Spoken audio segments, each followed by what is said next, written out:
Imagine, if you will, the quiet, rhythmic ticking of a vintage grandfather clock in a sun-drenched sunroom.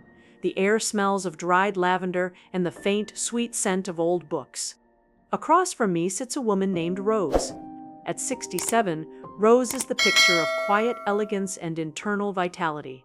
A retired landscape architect who spent her life understanding the delicate, almost invisible balance of soil, sun, and water. She is a woman used to seeing the big picture, yet today her hands are clasped so tightly in her lap that her knuckles are white, and her voice carries a distinct tremor of frustration. "Dr. Stones," she begins, her eyes fixed on a stray thread on her linen sleeve. "I feel as though my body has betrayed me in the most confusing, cruel way possible. For years, I had a reliable routine. I knew my body like I knew my own garden. But lately, everything feels too much. My vibrator, which used to be my most reliable companion, now feels like an electric shock. Even a gentle, loving touch feels sharp, almost like a localized sting. And then, 10 minutes later, that same area goes completely numb, like a foot that's fallen asleep. I feel like an old radio that can only produce high-pitched static or total, dead silence. Is it possible that I've simply become too sensitive for pleasure? Am I just finished? Is the second spring a myth for women like me?"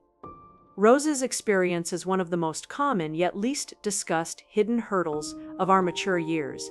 It is the paradox of hypersensitivity. In my decades of clinical practice, I have seen thousands of Rose's women who believe they are fundamentally broken because their nervous system has begun shouting when it used to whisper. They are caught in a sensory no man's land where intensity is painful and subtlety is invisible.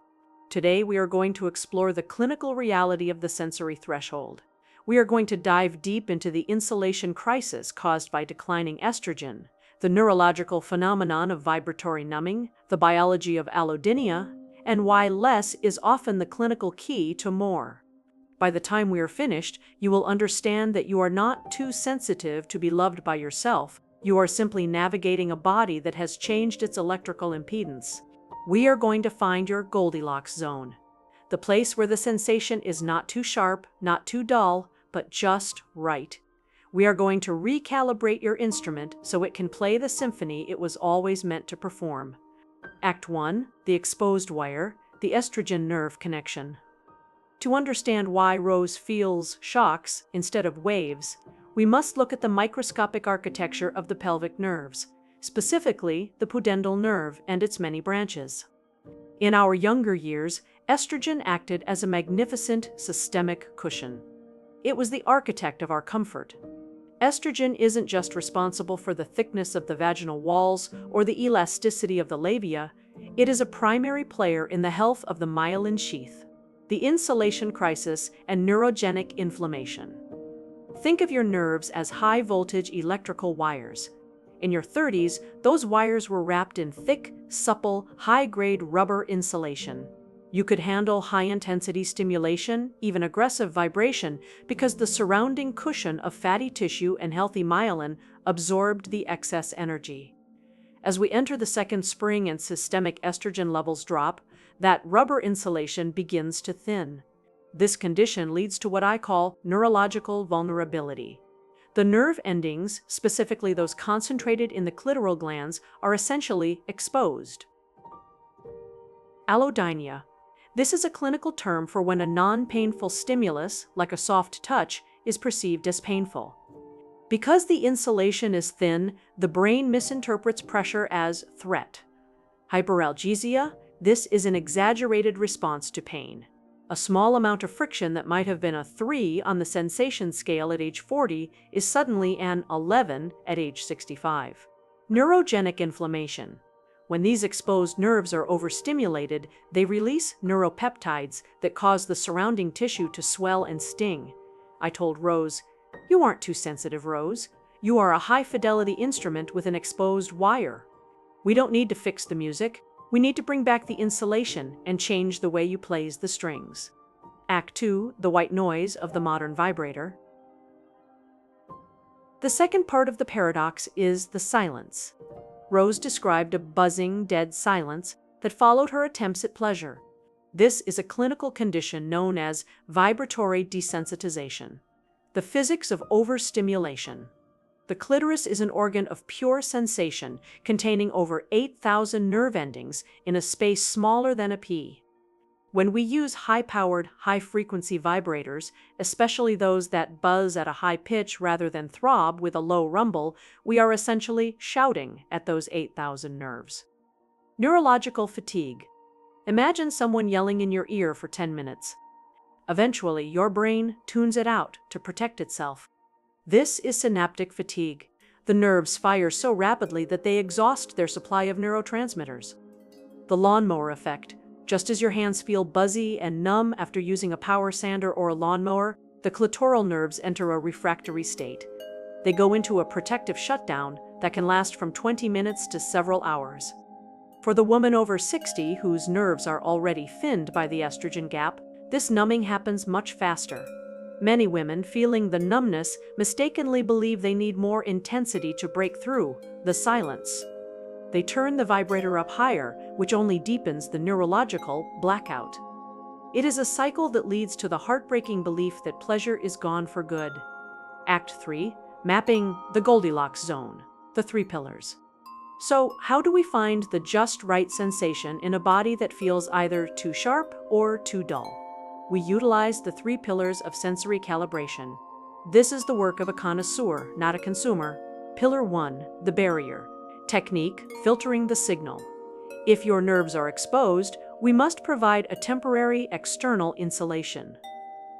The clinical tool. I advise women to stop all direct-to-skin contact with the clitoral glands during their recalibration phase. Instead, stimulate the area through a barrier. This can be a piece of soft silk, a high-quality cotton handkerchief, or even the clitoral hood itself pulled down as a shield. The why? By stimulating through a fabric, you are mechanically filtering the high-frequency vibration into a low-frequency, broad throb. This prevents the electric shock sensation and allows the blood flow to build slowly. Pillar 2, broadened contact, distributing the load. The tip of a single finger is a concentrated point of pressure. For a hypersensitive woman, it can feel like a needle. The adaptation? Use the flat pads of 2 or 3 fingers together, or even the heel of your palm. By broadening the surface area of the touch, you are distributing the electrical load across thousands of nerve bundles simultaneously. This prevents any single nerve from redlining into pain. Pillar 3, glacial consistency, the lighthouse approach. In the second spring, the most effective pressure is what I call glacial consistency. The technique? Identify a pressure that is barely a 2 on a scale of 1 to 10. Once you find that spot, stay there. Do not move, do not wiggle, do not speed up. The biology, it takes the mature body significantly longer to achieve vasocongestion, blood flow to the tissues. If you change the stimulus every 30 seconds, you are resetting the clock on the blood flow. By staying still, you allow the thaw to happen. Eventually, the blood flow provides its own internal cushion, and the sensation transforms from sharp to deep. Act 4, neural skincare. Rebuilding the acid mantle. We cannot talk about sensitivity without talking about the chemical environment of the vulva. Hypersensitivity is often exacerbated by subclinical inflammation. As we age, the vaginal pH shifts from acidic, around 4-5, to more alkaline, above 6-0. This shift compromises the acid mantle, the invisible chemical shield that protects the skin from bacteria and irritants. When this mantle is gone, the skin becomes reactive. Dr. Stone's nerve-soothing ingredients, hyaluronic acid. I recommend the use of a high molecular weight hyaluronic acid serum designed specifically for vulvar use.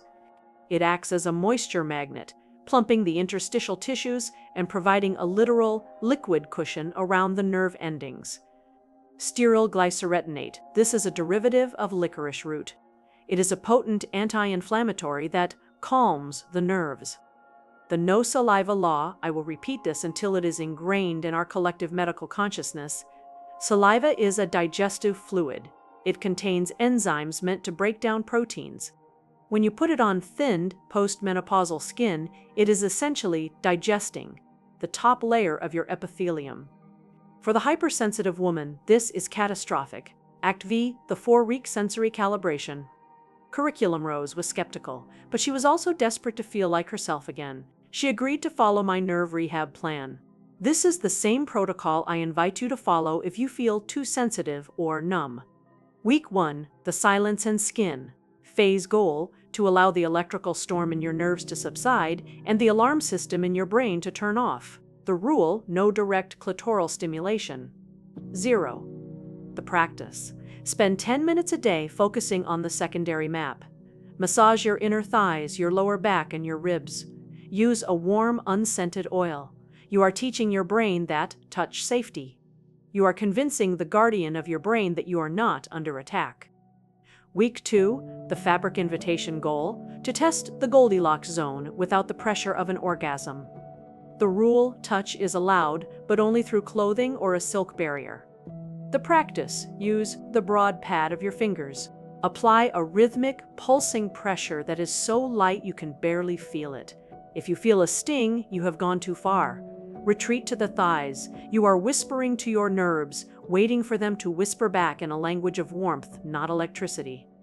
Week 3, the lighthouse. Re-entry goal, to achieve vasocongestion arousal without shaking the wires.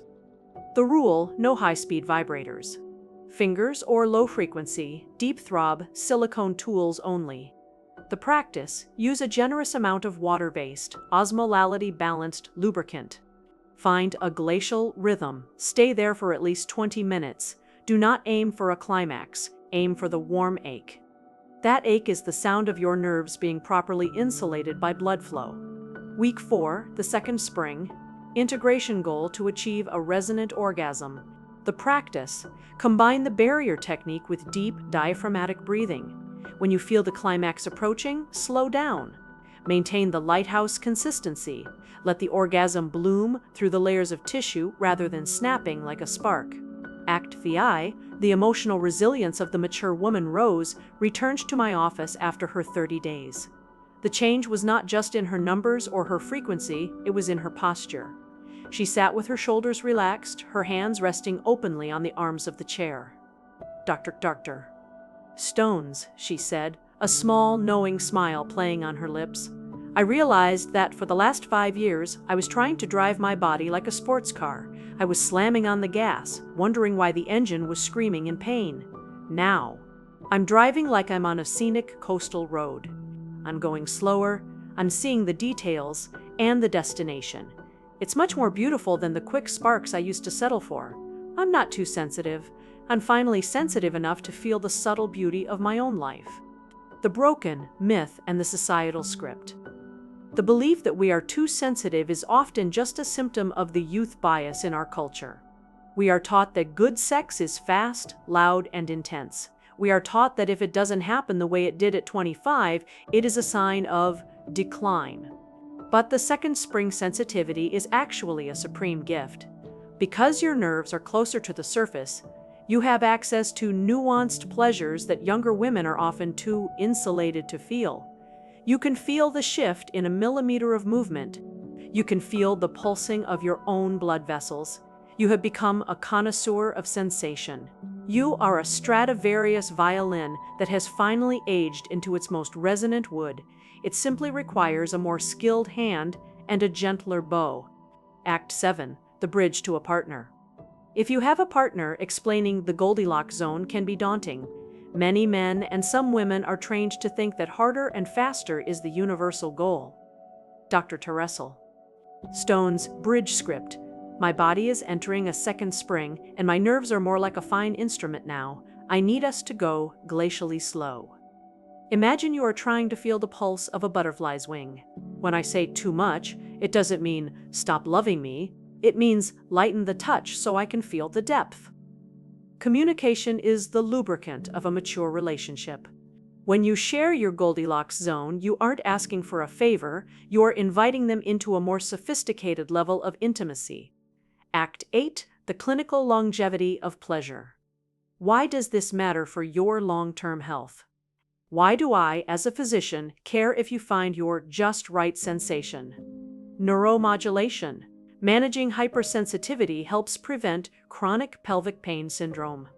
By teaching your nerves to stay calm, through regular, gentle activation, you prevent the brain from locking into a permanent pain response state. Tissue health and oxygenation. Reclaiming pleasure means reclaiming blood flow. Blood flow brings oxygen, and oxygen prevents the further withering of the tissues, atrophy. It keeps the area vitalized. The gut-brain-pelvis axis. We now know that the nerves in the pelvis are directly connected to the health of the gut and the brain. A calm, pleasured pelvis leads to lower systemic cortisol, which improves digestion and cognitive clear-headedness. Summary: your body is still the authority. So, is it possible to be too sensitive for self-pleasure after 60? The answer is a definitive number. You can be incorrectly stimulated. You can be under-insulated. You can be vibratory, numbed. But you are never too much for the joy that is your birthright. As a woman in her second spring, you are navigating a landscape of high-definition nuance. Offer the nerves with fabric to filter out the static. Broaden the touch to distribute the power across the network. Slow the rhythm to allow the biological thaw to reach the core. Respect the silence. Treat numbness as a request for a nap, not a sign of death. Rose found her Goldilocks zone. She found that her body wasn't a broken radio, but a masterpiece of design that simply required a different frequency. Thank you for being part of this clinical journey. If you have felt electric or numb in your private moments, please know you are not alone.